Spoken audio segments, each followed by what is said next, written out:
About the biggest stories that matter to you the most. Breaking news, John Calipari is finalizing a 5-year deal to become the Arkansas Razorbacks' next head coach, covering college sports like no one else. The biggest guests in sports. We now welcome in Hall of Famer Jim Calhoun. Such a pride I had, I came to connect. The legend, Tim Tebow, joins us. We'll run it back. I like it. The legend, Herschel Walker.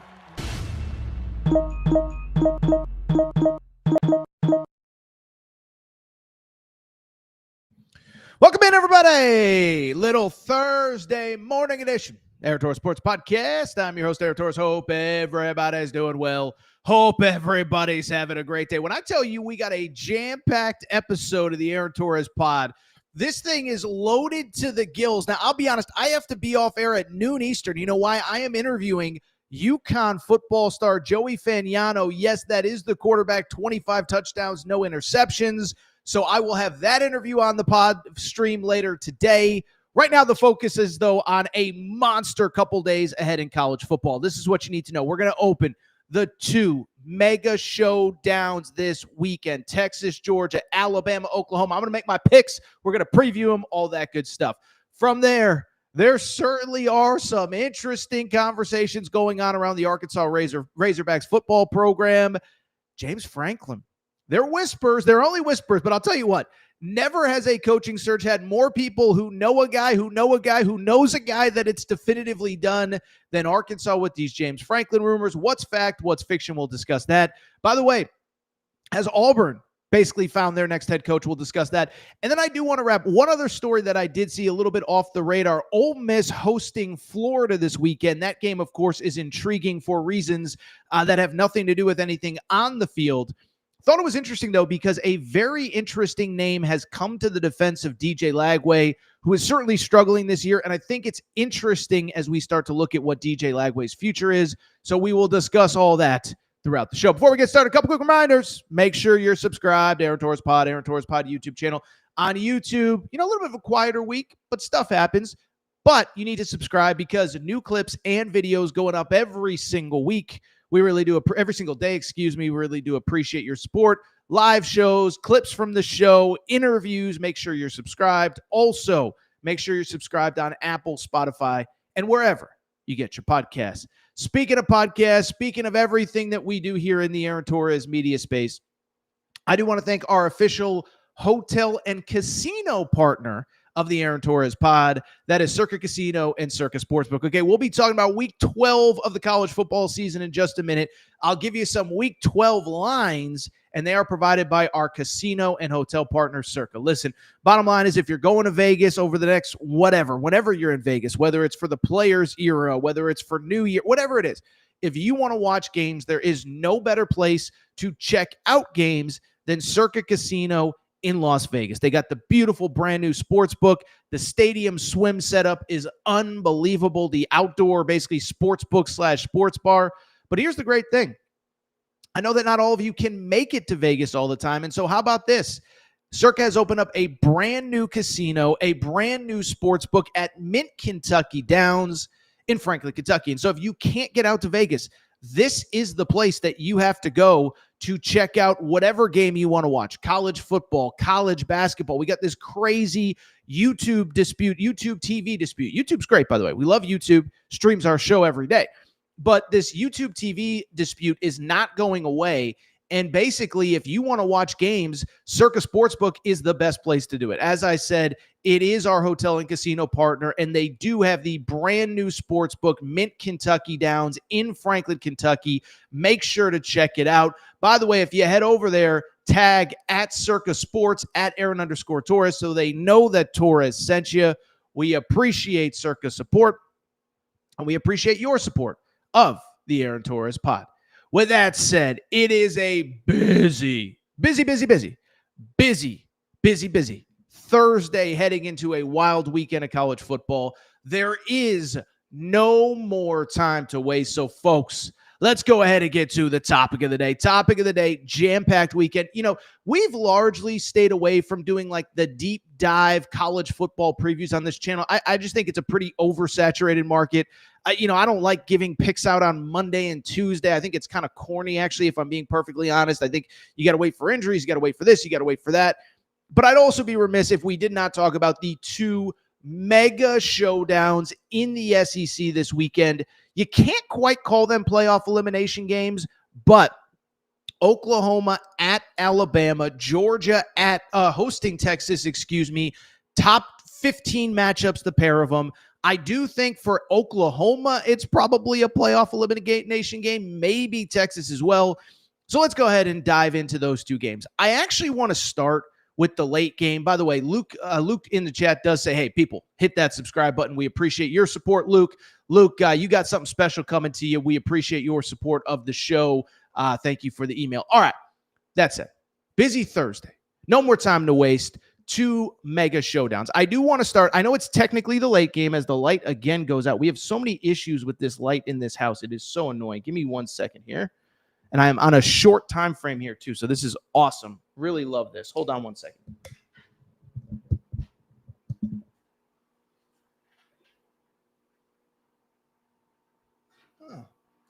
Huh.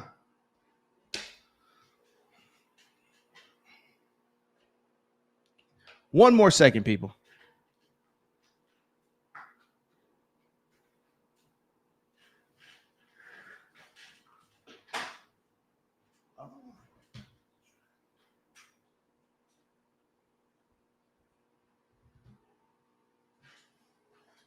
Oh, my goodness.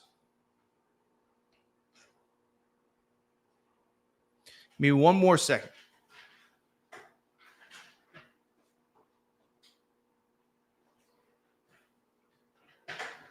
All right, we're going overhead light here is not working.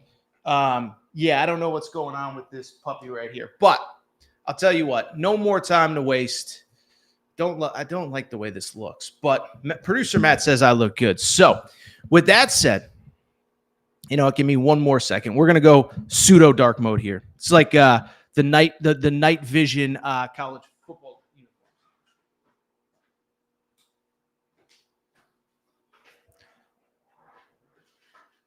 All right.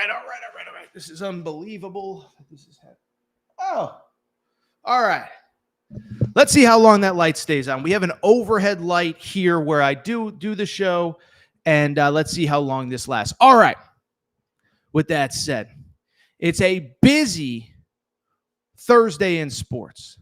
There is no more time to waste, so let's get to the topic of the day. Topic of the day. Here's the bottom line. Listen, like I said, we don't do a ton of preview stuff. Like there are so many college football weekend previews, but I would be remiss if we did not talk about the two mega games in college football this weekend, okay? Top 20 matchups, top 15 matchups, and I actually do want to start with the late one. Texas, Georgia is the night game. Alabama, Oklahoma is the early game. In the Circa Sportsbook, Georgia a 6.5-point home favorite. The over-under set at 47.5. First of all, a ton at stake in this game, okay? So Georgia clearly will not be eliminated from the college football playoff with a loss here. This is actually Georgia's last SEC game, which is kind of crazy to think about. They obviously close with Georgia Tech in a few weeks, so they'll still have some challenging games ahead. But as far as this game is concerned, a couple things stand out. For Texas, it's a very interesting scenario. I've seen multiple people reference the possibility that, hey, Texas might be the only team that could get into the college football playoff with 3 losses. Their 2 losses are at Florida and at Ohio State, but they also do have a win over Oklahoma. They do have a win over Vandy, who is in the playoff mix, and they do still have 2 more games to pick up a signature win. So I just bring it up because Texas is kind of a weird team. They are a 6.5-point underdog coming into this game. And I'll tell you this, I think they've really had, in my opinion, about the most unique last couple weeks of a college football season that I can remember. Okay, so Texas is coming off of a bye. But let's look at the 3 games before that, because they had the weird game against Vandy in which, frankly, they were significantly better. Vandy ends up making this huge rally and makes the game look much closer than it is. The counter to that, though, is the previous two games, they basically dominate against Vandy. The final score doesn't reflect it. The two games before that were at Mississippi State, at Kentucky, needed overtime in both of those games to win. And so I just bring it up because it is one of those wild scenarios where two wins you maybe shouldn't have had, one win that you definitely should have had that did not look on the final score as good as it may have looked during the game. And so as we enter this game, it's kind of like, who is the real Texas? And was that Vanderbilt game a sign of things to come, or was it a one-off deal? As far as Texas, I'll tell you what this game comes down to. And it's the person that you think, but it's not for the reason that you think. The person that you think is Arch Manning. This comes down to Arch Manning. And listen, I have been a little bit of an Arch basher, maybe, if you will. Some people believe that I have been. I think I've been fair. I think I've been transparent. But I got to give credit. He's probably coming off his two best games, certainly his six best quarters of the season. 2 weeks ago against Vandy, Texas is coming off the bye, if I didn't mention that. 25 of 33, 328 yards. I'd say that's pretty good with 3 touchdowns. The game before against Mississippi State, the late rally plus overtime, 3 touchdowns, 346 yards passing.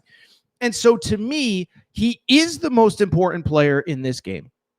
He is the key and the X factor, but it's not for the reason that you think. It's not because his name is Arch Manning, and it's not even necessarily because he is the Texas quarterback. What stands out to me about Arch is this. And I said this after the Kentucky game, and I still believe it to be true. Like there's good Arch and there's bad Arch, right? And we've seen both throughout this season. But I think what separates the two is that when Arch is bad, it makes everything else around him look bad. Okay, what do I mean by that? It's that there is this notion that Texas doesn't have a very good run game. And I think statistically, if you looked at the stats, you would say, oh yeah, they can't run the football at all. Well, actually, they can when Arch is playing well. 2 weeks ago against Vandy had a top 20 run defense in America at that point. Texas ran the ball for almost 4 yards per carry, but that was because Arch was awesome. And so I go back to the Kentucky game because I remember saying at the time, I said, Arch is almost the opposite of what a great quarterback should be. Great quarterbacks elevate everyone else around him. He's kind of the opposite. He needs everything to be great around him just to look competent. And so that to me is what this game comes down to. If he is like a B+, it will allow Texas to run the football and it will allow them to stay in this game. If he's missing wide open receivers over the middle and Georgia knows he's not a threat, kind of like Ohio State early, kind of like Kentucky a few weeks ago, then all of a sudden it changes the calculus on this game. And all of a sudden Georgia loads the box and Texas isn't going to be able to move the football. So that is the key to me. I would also add from the Georgia side of things, I'm just curious to see if they can continue to have a balance in how they do things. Texas is the number 1 run defense in the SEC, top 5 nationally. That is the one thing they've done well. And I think what's interesting, we're not good against Mississippi State a few weeks ago. They were good against Vanderbilt again until the fourth quarter. But to me, this whole game comes down to 2 things. Arch Manning, you got to make just enough plays to get the pressure off the offensive line. And then conversely, Georgia, can you run the ball well enough to win? So let's go ahead and get to a pick. Matt, I forgot to even send you my picks. I'll tell you this. I actually do like Georgia to win, and I do like Georgia to cover. I'm going to say Georgia wins this game 28-20, okay? And so the reason why, by the way, that's right on the spread, right on the over-under. So the official pick is Georgia -6.5. The reason why is pretty straightforward, okay? So when I make these picks, one thing that I always try to do, and by the way, maybe I'm just wrong about Arch. If that happens, so be it. You live with it, whatever. But the thing with these picks, I never try to be a prisoner of the moment, and especially this late in the year, I try not to overreact to the last thing that I saw, right? So what was the last thing that I saw? Texas was absolutely gangbusters against Vanderbilt, okay? And so I think there's this idea that Texas is figuring things out and Texas is awesome and Texas is this and Texas is that. I got to see more of it to believe it. Because remember, last year, Arch came in against Georgia. It was a train wreck. He didn't look good against Kentucky. They barely survived Mississippi State, even though he plays better. We have a 9-game track record before the Vandy game that this is an inconsistent Texas team. And while Georgia's inconsistent, there's a couple things that are worth noting there. One, they're basically unbeatable at home. I think Sark dropped the stat. Let me see. I have it in my notes right here. Let me see if I can find it really quick. Sark claimed, and I didn't verify this. I'm going to trust Sark that he knows what he's talking about, that Georgia is 51-2 in their last 53 home games. That is an incredible mark, an incredible stretch. So one, they're at home. Two, I don't want to overreact to what I saw from Georgia either last week against Mississippi State, which was by far their best game all season long. But the counter to that would be this, is that they have found ways to beat really good teams all season long. You go back to the Tennessee game on the road, down 21-7, rally to win. Down 9 against Ole Miss right around the start of the fourth quarter, rally to win. You go back a few weeks, the Auburn game, you get a couple calls, but listen, they outscored Auburn, 21-0 after that, call on the goal line, the Florida, so some of it is luck, but at a certain point, luck stops being luck and it's just, quality, whatever. And so I bring it up because I trust them. I'm still not sure I trust Texas. The other thing about the Vandy game, by the way, it was at home. Now, Texas, I will say, they have not gotten any breaks from the SEC schedule makers. Last year, you could say that they did. This year, they've played one SEC home game to this point in the season. It's November 13th. They played one SEC home game. It was against Vandy. You can look it up. They played at Florida. They played Oklahoma in Dallas, which was technically a neutral site game that would have counted as a home game for them. Then at Mississippi State, or at Kentucky, at Mississippi State, home against Vandy, now at Georgia, before they close with Arkansas and Texas A&M at home. So the schedule makers did them no break. You got to go to Georgia at night. Like I said, Georgia 28-20 is my pick. My official Circa Sportsbook pick, Georgia -6.5. Let's get to the other big one. This is the early one on the slate on Saturday. Oklahoma at Alabama. Alabama also a 6.5-point favorite in the Circa Sportsbook, over under set at 46.5.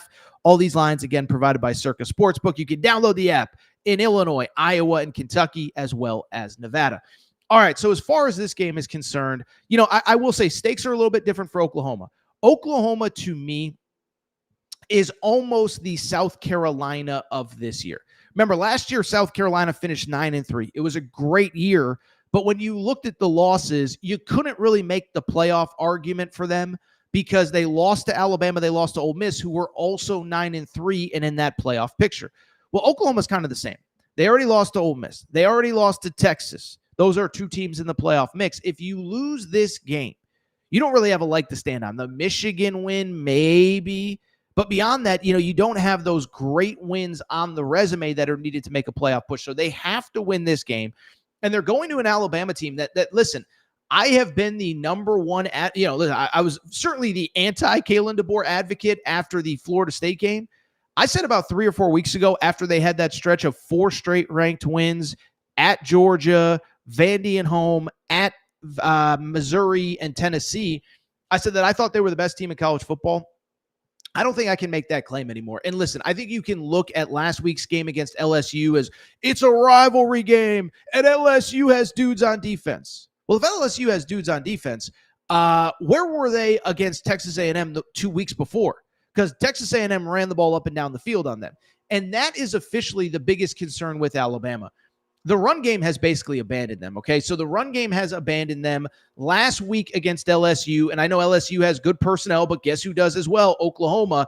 Alabama finished that game with 58 rushing yards, 2.2 yards per carry. Alabama currently ranked 120th nationally in rushing. And so it's almost, listen, if I'm going to criticize Arch, I might as well at least say it about Ty Simpson. I think Ty Simpson has been awesome. I think he should be in New York for the Heisman Trophy if he finishes out these final 3 games strong. I think what's also true of him, like most quarterbacks, when he doesn't have a run game, it puts a lot of pressure on him, and he has struggled the last 2 games. 24 of 43 against South Carolina. You rally to win that one. 21 of 35 against LSU last week. So your last 2 games, including one coming off of a bye, under 60% completion percentage. To his credit, 3 touchdowns, 0 interceptions. As far as Oklahoma is concerned, listen, they're coming off of a bye. And I think the real question with them, we know the defense is elite. And I think that is the issue for Alabama, is being able to move the football against them.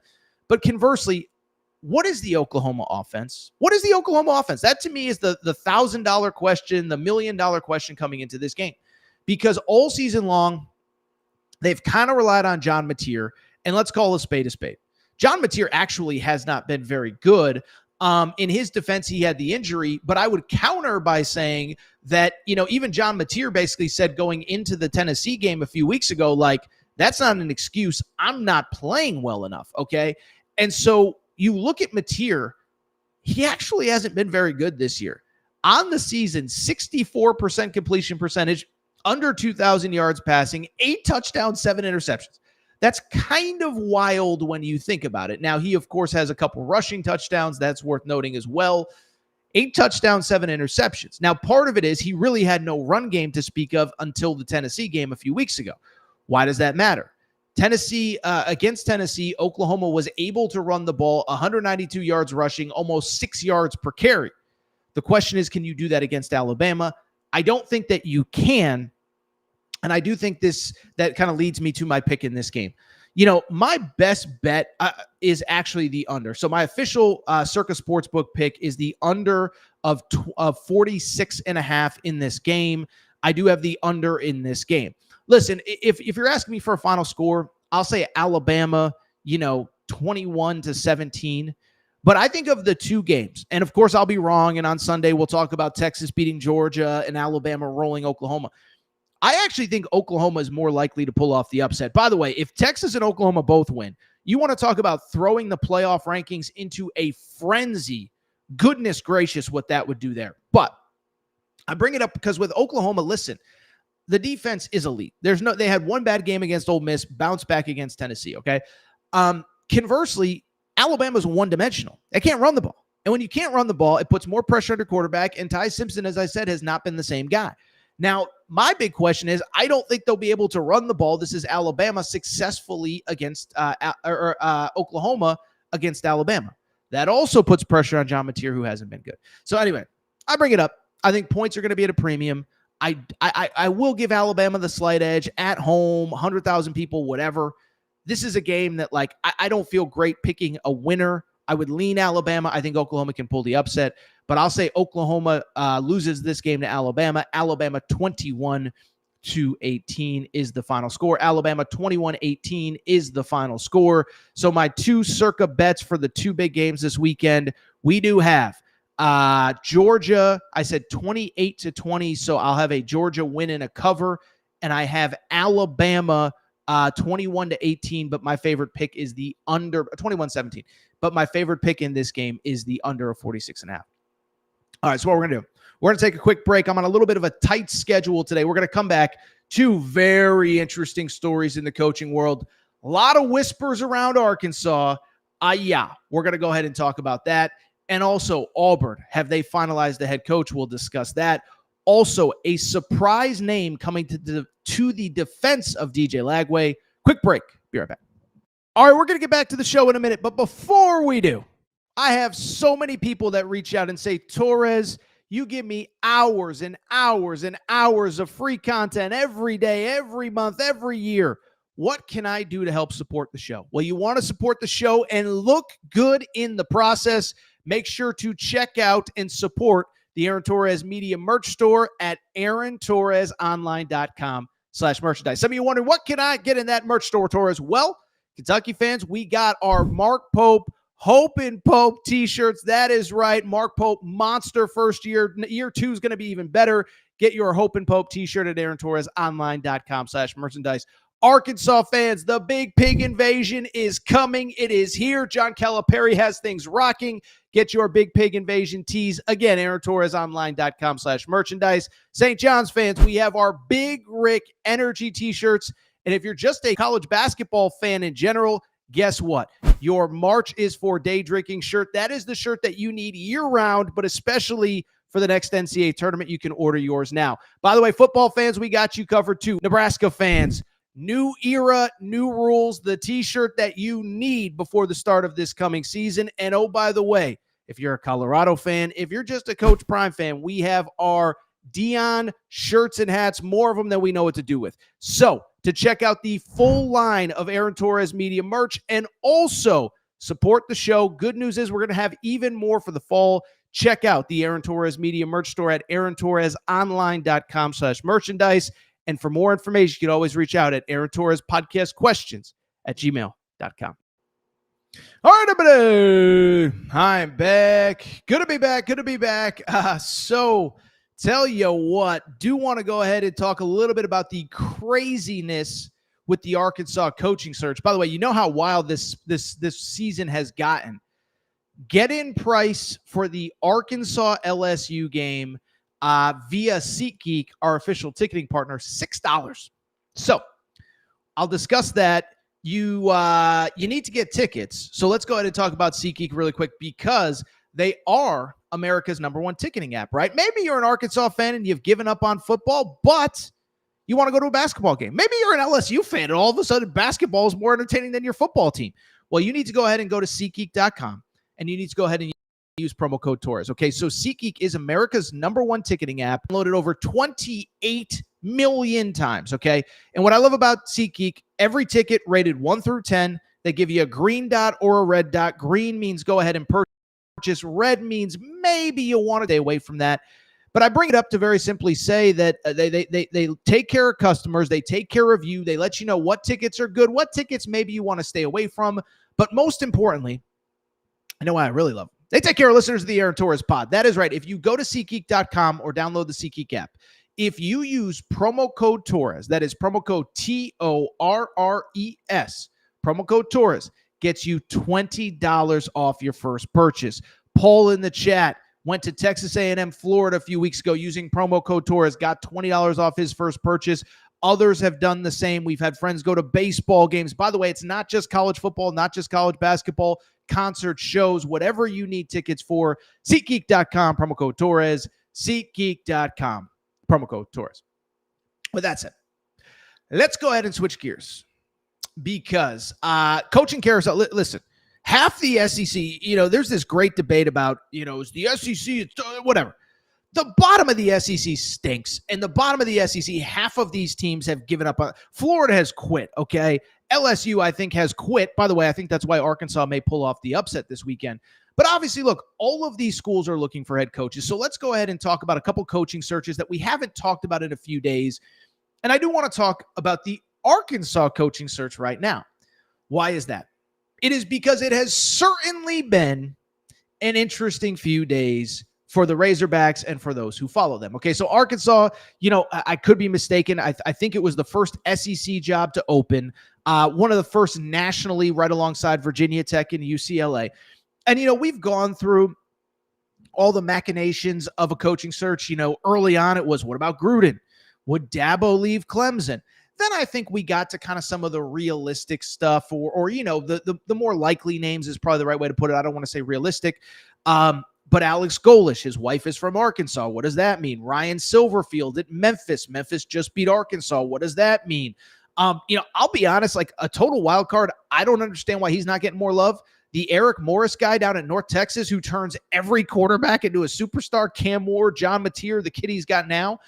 But I don't think he's a candidate, but I'm just saying, like, we've gone through all those machinations, okay? Well, what I will also say is that over the last couple of days, there has certainly been a lot of speculation on the Arkansas coaching search. And I almost talked about this yesterday, but I want to make sure I wasn't missing anything. But it became this thing on social media where it felt like everybody knew a guy who knew a guy who knew a guy who knew a guy who knew a guy who was saying that this thing was done, right? That it's done. They know who the candidate is. The candidate may be announced within the next couple days. And it got to the point where, like, everybody was weighing in.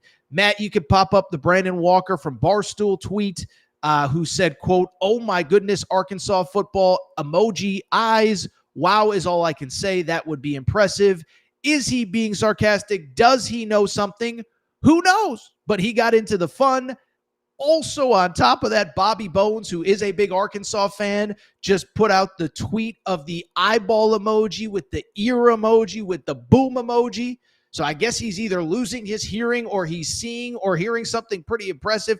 So this was just like Arkansas Twitter for like the last 36 hours, okay? But what I will tell you is a couple things. One, I can't speak for Brandon Walker and I can't speak for Bobby Bones. Would never do that.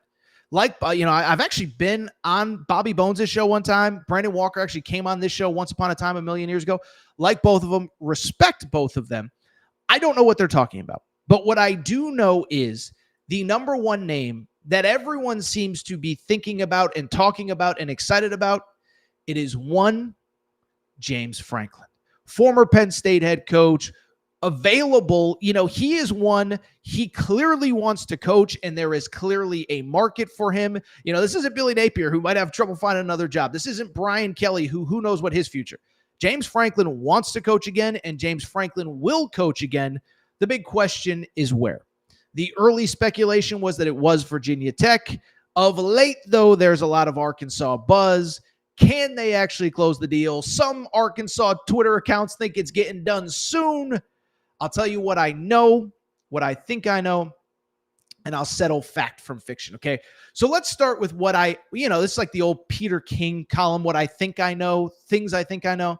This is what I think I know about the Arkansas situation. And by the way, whatever you think about me, usually my Arkansas stuff ends up being pretty on point. I have some pretty high-level people that, I talk to on a pretty regular basis, I communicate with. Been pretty good on recruiting stuff, on coaching stuff, whatever. Well, I bring it up because what I have been told is that I believe that James Franklin is the guy that the people in power at Arkansas have really circled and really want. By the way, quick backstory on James Franklin. Whatever you think of James Franklin, like, I get it. Didn't beat Ohio State. Didn't beat Oregon. Couldn't beat Michigan when they got really good. The guy did win 67% of his games in the Big Ten. And really, if you take out year one, you take out the COVID year, those 2 weird years, he was like 74% win percentage, okay? So the guy can coach, okay? And so he should be in demand as he is. And what I was saying a second ago was that I believe that the powers that be at Arkansas, this is the guy that they want. And by the way, when I say the powers that be, I can tell you that does not mean what it did even 5 years ago. I don't actually know how much say that Hunter Yurachek, the AD, actually has in this hire. I think he's a figurehead. I think it is the powerful money people at Arkansas who are really going to have strong sway on this coaching hire. We know the names, J.B. Hunt. I believe the Walton family may even be involved in this one. John Tyson, the Chicken Man. We always appreciate his support. Huge Hog fan. We know the role that he played with John Calipari. And so I can't speak for every single person that's a billionaire with Arkansas ties. But I have been told that, that's the guy that they want, and that they basically see themselves as, can we be the next Texas Tech? We have the money. Can we get the right coach and give him the financial support that he needs? Again, I'm not speaking for every billionaire in or around the state of Arkansas, but what I'm saying is that's the general consensus, is that it's a different world. NIL is full speed ahead. I'll even say this. I saw an article this morning that basically said Hunter Yurachek has really upgraded his fundraising plans. Remember, Hunter Yurachek basically was saying in September, we don't have the funding to compete at the top of the sport. And I think Arkansas's power players are like, well, why not? And let's change that right now. Okay. So I just bring it up because to me, I do believe that that is the guy that Arkansas wants. And in a perfect world, that's where Arkansas gets. I think where the issue comes in, and where I think a little bit of the fiction social media stuff comes in, I don't believe this is on the 1 yard line. And by the way, maybe I end up being wrong, and maybe he signs tomorrow and there's a press conference on Monday, okay? But one, there are still 3 games left on the schedule. I don't think they want to, I think they want to let Bobby Petrino finish out the season as it is. But 2, here's the reason why I don't think anything is pressing or urgent.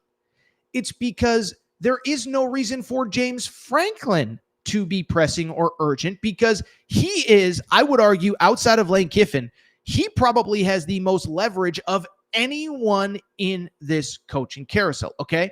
And so what I mean is, listen, this is no disrespect to Arkansas, just like it's no disrespect to Virginia Tech when we were told that he was a day away from signing with Virginia Tech a few weeks ago. It's that he is going to have a lot of options. And so it behooves James Franklin not to rush into the next job, but to go ahead, weigh his options, and figure out, one, what becomes available, what are the dominoes, and what does it mean for my future, right? I'll give you a quick side story. I'm a UConn alum. When they fired Randy Edsall in 2021, Jim Mora was out of work. They hired Jim Mora in October, okay? And the reason they did that, Jim Mora had no other options. Now, he's been awesome. I should mention that. But James Franklin has options. And I was thinking about this, is that outside of Lane Kiffin, I don't think anyone has more leverage than James Franklin. And I would take it a step further. I would argue that James Franklin is essentially a candidate at every job other than two. One, I think we can cross him off any Penn State hot board. That feels pretty safe to say. But two, also, the only other job that I don't think he's a candidate for at minimum is wherever Lane Kiffin ends up, right? So if Lane Kiffin ends up at Florida, I think he becomes a candidate for Ole Miss. If Lane Kiffin stays at Ole Miss or stays at Ole Miss, I think he could hypothetically become a candidate at Florida. And so you just start going down the list of potential schools. We've said it from the beginning. There's so many good jobs and not a lot of great candidates out there. And so if you're James Franklin, why are you going to rush into a commitment at any school? Arkansas, Virginia Tech, UCLA, whoever, tomorrow, when you are going to have all sorts of options, right? Again, what did I just say? Think about how much it's changed already, but then think about how much it is going to change over the next couple weeks, right? Florida, what are they going to do? What if Lane Kiffin isn't available? Like, Florida is totally operating in the shadows right now, and every Florida fan thinks they're getting Lane Kiffin. Well, Lane Kiffin's making the college football playoff. How long can you wait for Lane Kiffin? Like, if that Ole Miss logo is officially in that bracket the first week of December, and now you're going to have to wait till around Christmas time, is Florida really waiting for him? And if not, guess who becomes a candidate? Probably James Franklin. If he's not the favorite, he's at least on the list. Auburn, by the way, we're going to talk about them. Is it going to be John Summerall? Is it going to be somebody else? Well, what if John Summerall makes the college football playoff? What does Auburn do from there? So I just bring it up because there are so many options out there. And then to take it a step further, I think if you're James Franklin, you know who else is in your ear? Jimmy Sexton, your agent. And Jimmy Sexton, whatever you think of him, and we all have opinions about a guy that, I don't know if Jimmy Sexton walked into a room, I don't know if anybody could actually point him out. But for a guy who we don't even really know what he looks like, we all know his name. We all know the power that he wields. And the one thing about James Franklin is having Jimmy Sexton as his agent. Jimmy Sexton has never found a situation where he can leverage more that he doesn't take advantage of. And so it would run completely counter to 25 years of Jimmy Sexton being an agent for James Franklin to sign a contract this week. Because one, he doesn't even know what jobs are open. By the way, I mentioned Florida. I mentioned Auburn. What if Florida State opens in 2 weeks? Like, you don't think Florida State's an attractive job to James Franklin? And conversely, you don't think James Franklin's an attractive candidate to Florida State? Especially when, by the way, Penn State is going to have to offset some of that contract. And so I go on and on down the list. But James Franklin, I find it hard to see him committing anywhere because he doesn't know what his options are going to be.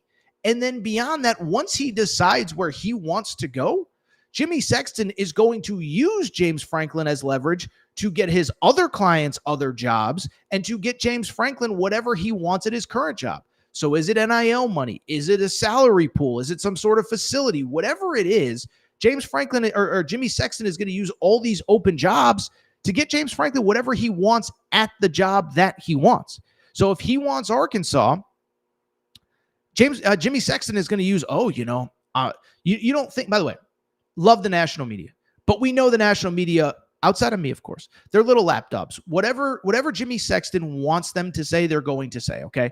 And so you don't think that, let's say James Franklin is on the 1 yard line with Arkansas. You don't think Jimmy Sexton is going to leak, wow, I'm here. He could be at Auburn as soon as tomorrow to get more leverage in the situation. And so listen, this is going to get done at some point. And when I say it's going to get done, Arkansas is going to have a head coach and James Franklin is going to have a new job. I just don't know that it is going to get done on the timeline that anybody else thinks. I do think nothing from James Franklin is going to happen until that Thanksgiving weekend when teams start losing, regular seasons start ending, and we start figuring out who's actually available and who's not. By then, we'll know if Ole Miss is definitively in the playoff, which they probably will be. We'll know, is Florida going to wait? What the heck's going on at LSU? But I don't know what else there is to say. I do think there is something to, like, it's great for internet fodder, but like I said, it runs counter to 25 years of Jimmy Sexton using every piece of leverage that he can. And it's hard for James Franklin to know or to commit, when he doesn't even know what his options are. So we'll keep you posted on this. If there's more cryptic tweets, we will discuss. But for now, that is where I stand on James Franklin. And oh, by the way, if you are not following our Torres on the Hogs page, our intern does an amazing job helping me run that. Torres on the Hogs for all your late breaking Arkansas news. This feels like a good time that you're going to want to go ahead and go ahead and check that out. Let's switch gears. There is another SEC head coaching opening that I do think is worth discussing. It is the Auburn Tigers. It has been quiet over the last couple weeks, and everybody's trying to figure out what the heck is going on at Auburn. No different than they're trying to figure out what the heck is going on at Arkansas, at LSU, at Penn State, at UCLA, at Florida, at Virginia Tech, at Oklahoma State.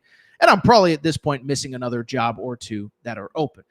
But Auburn opens 2 weeks ago. Listen, it was obviously time with Hugh Freeze. That goes without saying. And you only needed to see the offense perform without Hugh Freeze. I think, what was the stat, Matt? You may know this off the top of your head if you don't know pressure. I think Cam Coleman and Eric Singleton became the first Auburn duo to both go for over 100 yards in a game. They did it the first game after Hugh Freeze was gone. I guess it was the 2004 SEC title game with a 100-yard rusher to match. So I bring it up. Hugh Freeze is out. Now, when Hugh Freeze was fired, I did say that I believed that essentially the job came down to two candidates. I believe that the day that he was fired, it was going to be one of two people. The first was DJ Durkin. At the time was the sitting defensive coordinator, the now interim head coach, okay? And what I said was DJ Durkin is unique to a lot of these openings, right? When Florida fired Billy Napier, nobody actually thought Billy Gonzalez was a legitimate candidate for that job, okay? So, no, Billy Gonzalez isn't getting that job. LSU with Frank Wilson, great story, Louisiana guy from New Orleans. Nobody thinks he's getting that job, okay? DJ Durkin, I think Auburn fans went in with an open mind of, if that defense is that elite, is as elite as it's been all year. It's been basically the best defense in college football all season long. If you can maintain that as the interim head coach, then we want you full-time. I really think Auburn fans went in with the intention of, we're giving this guy a chance. If he beats Vandy, if he beats Mercer, and we'll see what happens against Alabama, maybe he's the head coach. Unfortunately, the defense completely fell apart the second that he became the head coach. We all know the deal, 45 points against Vandy. They end up losing that game. And he gave some great locker room speeches, and it seems like he really wants to be at Auburn. But this was his 3-game trial run. He failed the first test, and I don't know anything short of beating Alabama and shutting them out that he can convince Auburn fans that he's the right guy. That also leaves name number 2, and that's John Summerall. And so we talked about John Summerall at the time. We've had John Summerall on the show. We'll play a clip from it in a minute.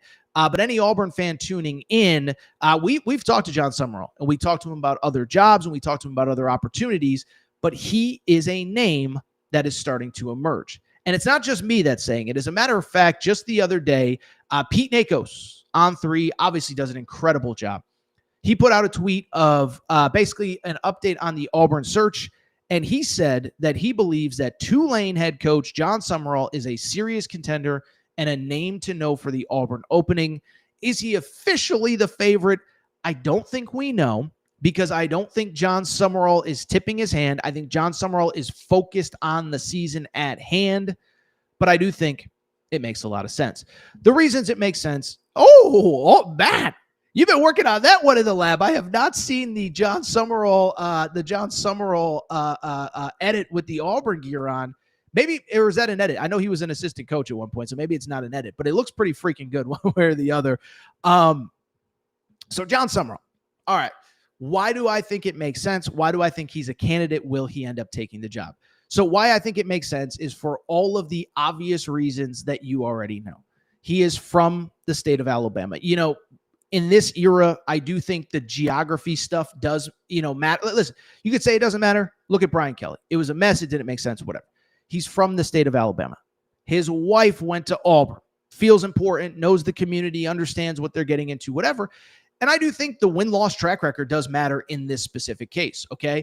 And so with John Summerall, listen, I'm not, sharing anything super new here, but I do think it is interesting and worth noting that, like, the one thing that you can say about him is that he's won in that state, he's won in that region, and he's certainly won at jobs with less resources than what Auburn is going to provide him, okay? Now, listen, Tulane, they are very vocal about the fact that they have as good of NIL and resources as anyone in the G5. It doesn't change the fact that it's not Auburn, and it doesn't change the fact that John Summerall has continued to win wherever he's gone, even in places where he didn't have the resources that the Power Fives do, okay? You go to Tulane, 12-win season in 2022, 11-win season the following year. Last year, 9-win season, play for an AAC title. This year, sitting at 7-2. Oh, by the way, everybody was ready to give up on him. They go to Memphis, and I know what the final score says. They largely kind of dominated that game. And so I bring it up. He's won at every level. He has had success. And I think, too, the other thing with him, whatever job that he gets, I think it's kind of the right marriage of the right coach with the right program at the right time. Okay, what do I mean by that? Is that, look, is he hypothetically a candidate at LSU? Maybe. He's in the state of Louisiana, whatever. But LSU, they need to tear it down, not quite to the studs, but pretty darn close, and rebuild, okay? I bring it up because Auburn, if they can retain the guys in that locker room, they have like an SEC title contender next year. Like, we saw what that offense was capable of. Don't know how else to say it, outside of the hands of Hugh Freeze, a couple days ago. Cam Coleman's balling. I know Singleton, is a senior, whatever. But I bring it up because that offense was humming. Ashton Daniels might be back next year. He might not. I know there's the weird redshirt thing if he plays both games. I don't know. But what I do know, Cam Coleman, that defense is insane. And you look at even the losses that they had this year. 6-point loss to Texas A&M, 7-point loss to Oklahoma, overtime loss to Missouri. I mean, they were right on the cusp with basically no offense and clearly not very, competent head coaching, whatever. And so I just bring it up because it makes so much sense at this time. And I think he's a guy that could step in and win right away, assuming that he could retain those players. And I'll be honest, I think he's the kind of guy that would walk in that locker room and command respect and be able to keep those players. Because listen, at the end of the day, right now in the world of college football, there is nothing more important than player retention. I coined this term when Mike Elko got the Texas A&M job. And remember, Texas A&M had a ton of success previously under Jimbo Fisher. Recruiting, not on the field. On the field, product stunk. I bring it up because Mike Elko, I said, it's not about a 4-year plan anymore. It's about the 4-week plan. Who can you retain? Who can you bring in the portal? And I think if John Summerall gets this job or the right candidate gets this job, we are talking about a guy that could win right away. Now, the big question with him is Tulane. The AAC or the American race is crazy. 5-way tie with 1 loss at the top of the standings. So we'll see what happens. And the one thing I will say about John Summerall, what his agent is doing behind the scenes, I don't know. But what I do know is this. He will have 0 distractions about his job future, in that locker room. As a matter of fact, I'll tell you what, we asked him about this not that long ago. He joined the show. By the way, if you're an Auburn fan watching, make sure you follow our Torres on Auburn account. But we had John Summerall on the account on the show, and I asked him point blank, how do you handle distractions? Here's what he had to say. As you have success, your name is naturally going to be linked to other spots. I heard even Mike Elko, top 5 team in the country, best start in 35 years, being asked about other jobs. Obviously, you have success. You've coached in a lot of places. You played at certain places. How do you handle it?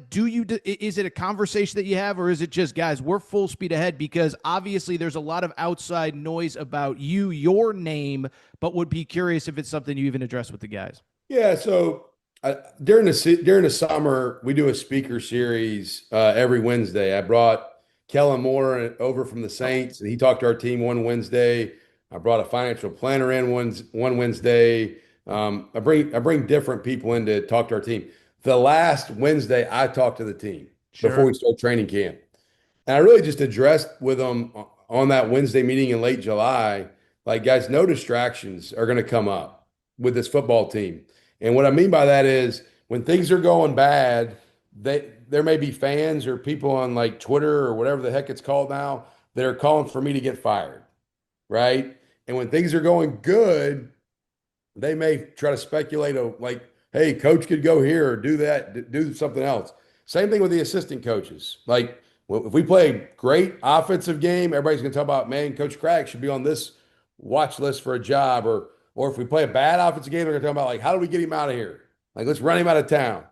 Players deal with the same thing. Yep. Like, players now, they can probably appreciate this better now because there is player movement. Yep. There's players getting paid. So I said, guys, flip this to you guys as well. Man, we lost players off of last year's team. I referenced Darian, like, I don't know exactly what he's making, but he's making a lot of money. And I said, guys, some of y'all will be presented with decisions you have to make at the end of the year. Let's make them at the freaking end of the year. Like, it's October 23rd. Like, don't give me anything about my agent is telling me we should look at this transfer spot, or an assistant coach. My agent is telling me we should look at, when you look at that end of the year. That was John Summerall, and I'll tell you what, if he did not have you ready to run through a wall, I don't know what there is to tell you. But what I will also say is that I think he laid it out. I don't think he's even going to entertain any, again, agents are a different deal. They have a job to do. I don't think he's even entertaining other opportunities until the second that the season ends. That's John Summerall. He joined the show. If you're an Auburn fan just finding us, we will pin that interview to the, kind of the comment section so you can listen to the whole thing. But John Summerall, I think he's the name. I've said it since the day the job opened. We'll see what happens next. All right, we got to take one more break. When we come back, we will wrap. Very interesting situation with DJ Lagway. A surprise defender of DJ Lagway. We'll discuss that next. All right, we're going to get back to the show in a minute. But before we do, you know what we got to do. We got to thank our friends. We got to thank our partners. We got to go ahead and thank Cauley Puffs and CauleyPuffs.com. Yeah, you see the logo on the back of the screen right here. Okay, so I've told you all about Cauley Puffs, but family-owned company, not far from where I live. Joey, a huge sports fan. And one day he was sitting on the couch and he said, you know what? I need a snack that is both healthy but delicious, something my kids are going to love, something my family's going to love, something I'm going to love. And so he came up with Cauley Puffs. This is the new age health food snack. You don't need to go to the grocery aisle and buy all that crap, the Doritos, the Fritos. No, my friends, you need Cauley Puffs. Baked, not fried, avocado oil, no grease, healthy ingredients. But here's the best part. They taste freaking delicious. Actually, there's another best part. In addition to tasting delicious, in addition to being healthy, they are also taking care of listeners of the Aaron Torres pod. Okay, so check this out. All you got to do is go to CauleyPuffs.com. That's CauleyPuffs.com. CauleyPuffs.com. And you can get 15% off any purchase with the promo code Torres. That's Torres, Torres. It's that simple. 15% off any purchase. One bag to try them out. 100 bags to cater a party. Doesn't really matter. Promo code Torres. CauleyPuffs.com gets you 15% off. Cauley Puffs also available on Amazon. You obviously can't get the promo code there, but CauleyPuffs.com, CauleyPuffs.com, promo code Torres gets you 15% off any purchase. Thank you to our friends at Cauley Puffs. All right, everybody, I'm back. Good to be back. Good to be back. Final segment of the show. So good to be back. Do want to go ahead and wrap. There is one more story that I do want to discuss. By the way, no college hoops. BYU UConn's the big one this weekend. I'll try to do a preview on Friday. I'll just do a quick preview on that.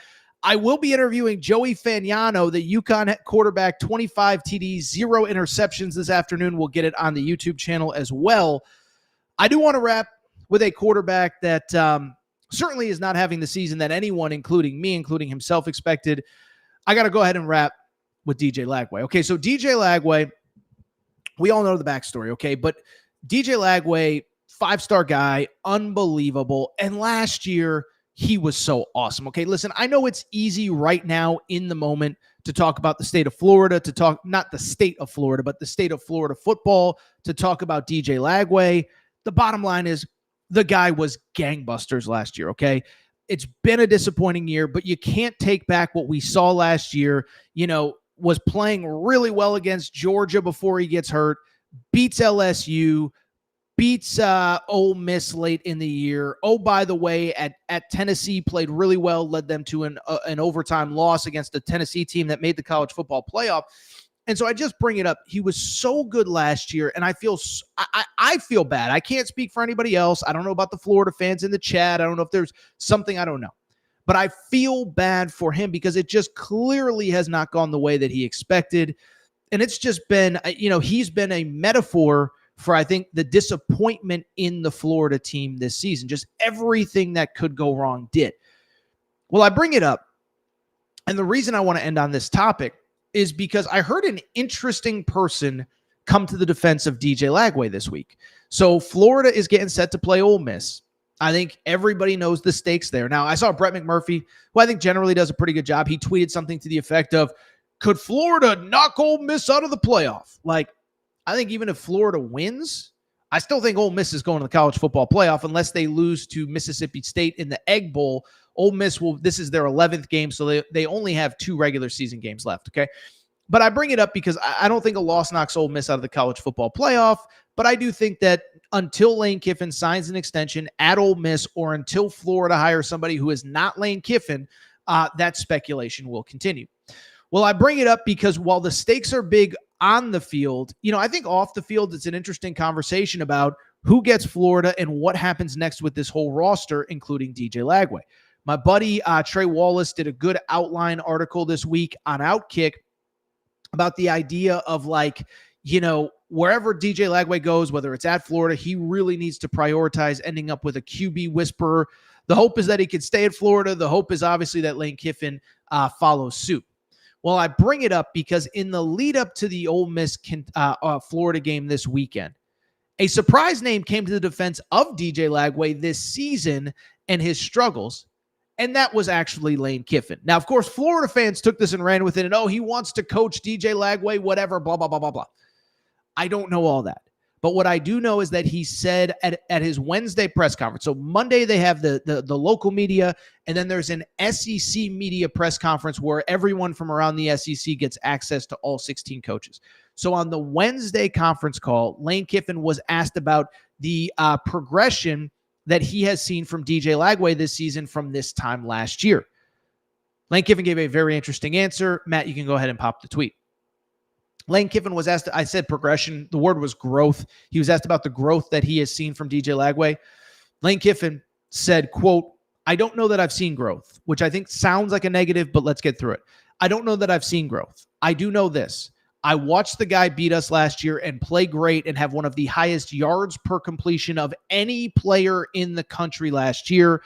I know the guy can play as well as anyone in the country at times, and we got to make sure that that's not against us on Saturday night. So DJ Lagway, struggling. A surprise name comes to his defense. It is Lane Kiffin, and to me, this is such a fascinating quote, and it's not because of the tie between Lane Kiffin and potentially Florida. You know why this is fascinating? It's because it confirms what my head tells me. Listen, there's a lot of voices going on up here. And sometimes, your eyes see something and your brain remembers something, and it isn't necessarily the case that you remember, okay? But the one quarterback this year that I've just been wrong on is DJ Lagway. You can go back to the preseason. I said I never bought the Garrett Nussmeier hype. I said he's a third-round pick. He's not the first overall pick. I don't see it. Lenore Sellers, I said I felt like, he was getting too much credit for the Clemson game, not enough for everything else. Arch Manning, I said maybe he's the guy, but I need to see him play more than Mississippi State and UL Monroe before I get too excited. But the one guy that I was excited about was DJ Lagway because I had seen him do it in a Florida uniform last year against Ole Miss and LSU. And so I bring it up because when I look at the situation with DJ Lagway, the more that I think about it, these Lane Kiffin quotes confirm what I saw last year, but what I feel like with this guy. He's got all the tools. Now, part of it has been injuries. He's got to stay healthy, but basically, let me put it this way on DJ Lagway.